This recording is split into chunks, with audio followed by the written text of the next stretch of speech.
Ja, dejansko se moramo nekako spomniti oziroma zavedati, da je tista prva predvojna Jugoslavija bila še vedno nekako večnarodnostna, se pravi, tukaj so živeli tudi Nemci, kar je na nek način v tem času napada Rajha na Jugoslavijo pomenilo določeno prednost, ker ni prišlo do popolnega uničenja,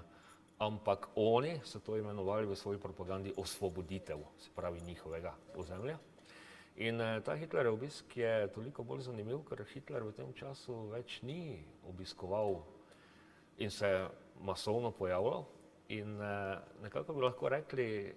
on seveda je svoj motiv poznal, ampak obisk ni bil napovedan in je bil nekako ad hoc izpeljan. Je pa bil seveda potem deležen značilnega mahanja z zastavicami, pozdravov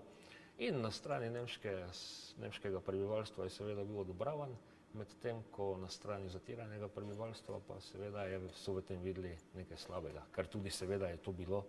ko gledamo sedaj kasneje, Hitlerjev obisk za Maribor ni bil nekaj dobrega.